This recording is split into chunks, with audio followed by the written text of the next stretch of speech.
Welcome to The Explainer. Today, we're digging into a thinking tool that has, well, a pretty strange name, Bozo on the Bus. Now, this isn't some new app, it's not a horoscope, and it's definitely not therapy. So, what is it? And what could a so-called bozo possibly teach us about ourselves? Let's find out. Okay, so the whole concept really kicks off with this one single quote from the activist and entertainer Wavy Gravy. We're all bozos on the bus, so might as well sit back and enjoy the ride. It's this beautiful reminder of a shared human condition, right? That we're all just kind of figuring things out as we go. And this simple, powerful idea is the foundation for everything we're about to unpack. All right, section 1, who is bozo? And yeah, the subtitle says it all. It's not an insult, it's an entry point. So let's get into what that really means. So who is bozo? I mean, it's a pretty wild name for a thinking tool, you have to admit. If it's not about being a fool, then what part of ourselves is this actually pointing to?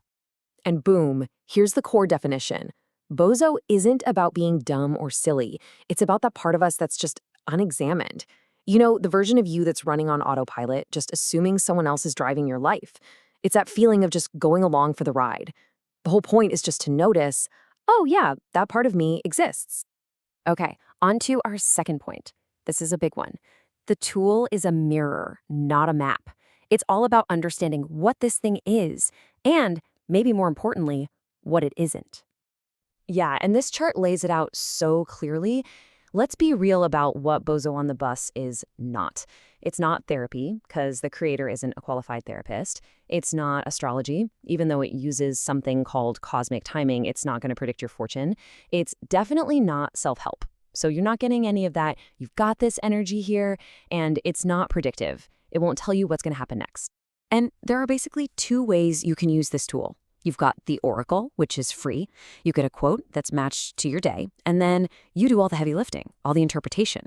Or there's the Dashboard. That's a paid subscription, and for that you get the quote plus an AI reflection that helps do some of that interpretive work for you. Okay, section 3, Cosmic Radio from 1988. This subtitle says it all, how an old notebook became a modern oracle. This is where the backstory gets super interesting. So how does it work? It's actually a pretty simple 3-step process. First, you ask. You come with a real question, something you're actually wrestling with. Then, step 2, the tool does a match. It finds a quote that was apparently born under the same cosmic conditions as your current moment. And finally, step 3, you just notice. The quote is just a mirror, right? It's there to help you see your own thinking a little more clearly. And the whole system is built on this very specific number of quotes, 540. That's it. We're not talking about a massive database scraped from the internet.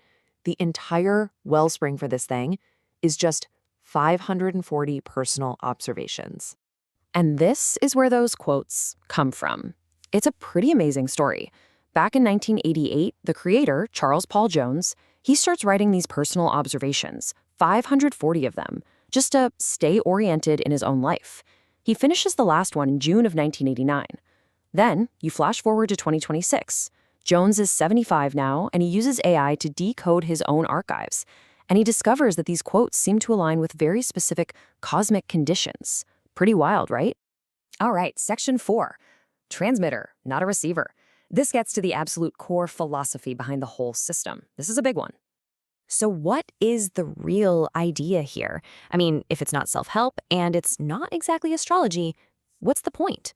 What's the fundamental concept driving this whole thing? And it all comes down to this really simple but profound idea. Humans are transmitters. So here's the theory in a nutshell. It's the idea that what you emit, your attention, your intention, the way you frame your reality, that shapes your life way more than what you passively consume or receive. So the whole point of this tool is just to get you to think about what signal you're sending out. And that brings us to our final section, number 5. Who's driving the bus? This is about the ultimate purpose of this whole instrument. Let's bring it all together. So what might you actually get from using a tool like this? Well, it's not about easy answers. It's about getting better at asking questions. It's about recognizing your own patterns, maybe a little faster than you normally would. And maybe most importantly, it's about creating a pause, that little gap before you make a familiar mistake. It just gives you a chance to see your whole situation more clearly. So in the end, the tool isn't steering anything. It's not giving you directions. Its entire job is to create just enough of a pause, a moment of reflection, that gets you to ask this one single critical question. And in that split second that you genuinely ask, wait, who's driving this thing? You already have the answer. At that moment, you are. You're the one at the wheel. And that's the whole game. The instrument's job is finished the moment you remember that you were the driver all along.